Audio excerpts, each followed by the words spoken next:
ஆன்மீக நண்பர்களுக்கு வணக்கம். இன்னைக்கு நம்மளோட பதிவில் என்ன பார்க்க போகிறோம் அப்படின்னா, வில்வ இலையை ஏன் சிவபெருமானுக்கு நம்ம சமர்ப்பணம் பண்ணுறோம், வில்வ இலையில் அப்படி என்ன மகிமை இருக்குது, வில்வ மரத்துக்கும் ஆன்மீகத்திற்கும் என்ன தொடர்பு அப்படின்றத இந்த வீடியோவில் நம்ம பார்க்கலாம். இந்த செடி பார்த்திங்க அப்படின்னா நம்ம வீட்டில் இருக்கக்கூடியது. இது மகா வில்வம். இதில் பார்த்திங்க அப்படின்னா இலைகள் 3 இலைகள் இருக்கும். 5, 7, 9, 13, 18 வரை கூட இருக்கும். இதை தான் மகாவில்வம் அப்படின்னு சொல்லுவாங்க. சிவபெருமானுக்கு வில்வ இலைகளால் அர்ச்சனை பண்ணுறது அப்படின்றது 7 ஜென்ம பாவத்தை போக்கும் அப்படின்னு சொல்லுவாங்க. இந்த இலையை பறிக்கிறதுக்கும் ஒரு குறிப்பிட்ட நேரம் காலம் இருக்குங்க. சூரிய உதயத்துக்கு முன்னாடி தான் பறிச்சுக்கணும்.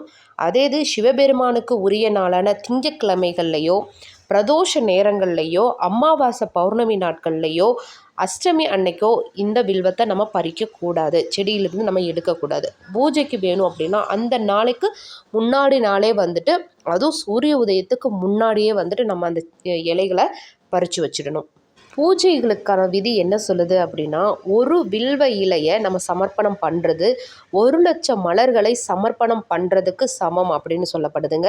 இந்த வில்வ மரத்தில் லக்ஷ்மி தேவியும் வாசம் பண்ணுறாங்க. வீட்டில் ஒரு வில்வ மரத்தை நம்ம வளர்க்குறோம் அப்படின்னா அஸ்வமேதை யாகம் செய்த பலனும், உலகத்தில் இருக்கிற அத்தனை சிவன் கோவில்லையும் சென்று வழிபட்ட பலனும், 1000 பேருக்கு அன்னதானம் பண்ண பலனும், கங்கை முதல் அனைத்து புண்ணிய நதிகளில் நீராடிய பலனும் கிடைக்கும் அப்படின்னு சொல்லுவாங்க. வில்வத்துக்கு மட்டும் இருக்கக்கூடிய தனி சிறப்பு என்ன அப்படின்னா, இதுக்கு நிர்மாலிய தோஷம் கிடையாது. அப்படின்னா என்னென்னா, பூக்கள் வேறு இலைகளை கொண்டு நீங்கள் சுவாமிக்கு நீங்கள் அர்ச்சனை பண்ணிங்க அப்படின்னா அடுத்த முறை அதை பயன்படுத்த முடியாது. ஆனால் வில்வத்தை எடுத்து வச்சு நம்ம அடுத்தடுத்த பூஜைகளுக்கு காஞ்சிட்டா கூட அடுத்தடுத்த பூஜைகளுக்கு இந்த வில்வத்தை நம்மளால் பயன்படுத்த முடியும். அதில் எந்த ஒரு தோஷமுமே கிடையாது.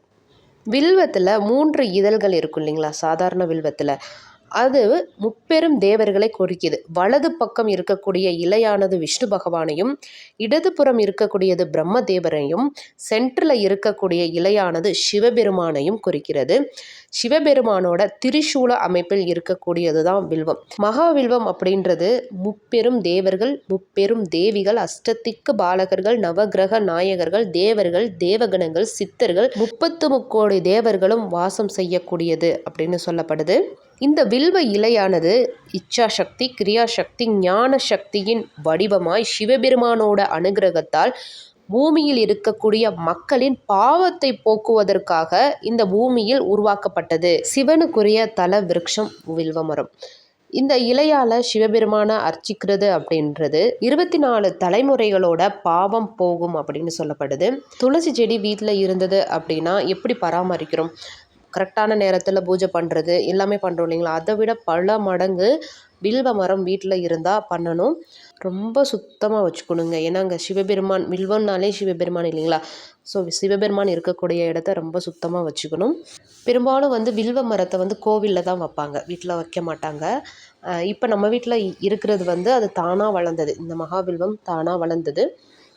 ஸோ எடுத்து கோவிலில் கொடுக்கறதுக்கும் வெளியே எடுத்துகிட்டு போகிறதுக்கும் மனசில்லை. வீட்டில் அவங்களா உருவானதை நம்ம எப்படி எடுக்கிறது அப்படின்ற ஒரு மனக்குழப்பத்திலே அப்படியே நாங்கள் அப்படியே விட்டுட்டோம். எனக்கு தெரிஞ்ச அளவு பூஜை பண்ணி நல்லபடியாக நான் வச்சுருக்கேன். இன்றைக்கி சுக்கிரவார பிரதோஷம். ஸோ அதுக்கான பூஜை வேலை தான் வீட்டில் போயிட்டுருக்கு. அது மட்டும் இல்லாமல் இந்த வில்வ மரத்தில் அந்த வில்வ பழம் இருக்கும் இல்லைங்களா? அந்த வில்வ பழத்தை நம்ம சாப்பிட்றது அப்படின்றது நம்மளுக்கு உடல் ஆரோக்கியத்தை கொடுக்கும் அப்படின்னு சொல்லுவாங்க. அது மட்டும் இல்லாமல் அந்த ஓடு, அந்த பழத்தோட ஓடை எடுத்து நல்லா காய வச்சு எடுத்து அதில் திருநீர் போட்டு வைப்பாங்க. திருநீர் போட்டு டெய்லியுமே அதை நம்ம எடுத்து பூசிக்கிட்டோம் அப்படின்னா அவ்வளோ ஆன்மீக பலத்தையும் உடல் ஆரோக்கியத்தையும் கொடுக்கும் அப்படின்னு சொல்லுவாங்க. இலைகள், வில்வ இலைகளை நம்ம நீங்கள் இந்த பிரதோஷம் அன்றைக்கோ இல்லை திங்கக்கிழமை சிவபெருமானுக்கு உகந்த நாளான திங்கக்கிழமையில் கூட அதை 1, 2 இலைகளை நம்ம எடுத்துக்கும் போது சாப்பிடும் பொழுது நோய் எதிர்ப்பு சக்தி அதிகமாகும் அப்படின்னு சொல்லுவாங்க. நிறைய நோய்களுக்கு இது மருந்தாக இருக்குது அப்படின்னும் சொல்லப்படுதுங்க. இப்போ நம்ம வீட்டில் என்ன பண்ணுவேன் அப்படின்னா, நான் என்ன பண்ணுவேன் அப்படின்னா, பூஜையில் முடிஞ்சோன்னா பிரசாதத்தை எல்லாருக்கும் கொடுக்குறோம் இல்லைங்களா, அதே மாதிரி வில்வத்தை ஆளுக்கு 2 எடுத்து வந்து நாங்கள் எங்கள் வீட்டில் சாப்பிட்ருவோம். அந்த மாதிரி தான் வந்துட்டு பண்ணுவோம். அப்புறம் குழந்தைங்க சாப்பிட மாட்டாங்க. அதனால் வந்து எடுத்து அதை அந்த இலைகளில் வந்துட்டு நிழலே காய வச்சு பவுடர் பண்ணி வீக்லி ஒன்ஸ் வந்து கஷாயம் மாதிரி வந்து அவங்களுக்கு கொடுத்துட்டு அவங்க குடிச்சிருவாங்க. இப்போ பார்த்தீங்கன்னா இங்கே ஒரு வில்வம் இருக்கு இல்லைங்களா, இது வந்து இதுவும் வில்வம் தான். இது வந்து சாதாரண வில்வம், 3 இலைகள் இருக்கும்ல, அந்த வில்வம் தான். இது வந்து ஒரு முறை கோவிலுக்கு போகும்போது வில்வ பழம் கிடச்சிது. அதை வீட்டுக்கு எடுத்துகிட்டு வந்து சாப்பிட்டுட்டு அதோட விதைகள் போட்டு பார்க்கலாம் வளருதா அப்படின்னு சொல்லிட்டு சும்மா போட்டோம். பார்த்தா அது வந்து நல்லாவே வளர்ந்துட்டாங்க. அப்படியே இங்கே இருக்க துளசியோட இந்த வில்வத்துக்கும் தினமும் வந்து பூஜை பண்ணிடுவேன். இன்னைக்கு வில்வ இலைகளோட மகிமையை பற்றி பார்த்தோம். அடுத்து ஒரு சூப்பரான ஆன்மீக தகவலோட பார்க்கலாம். சிவாய நம.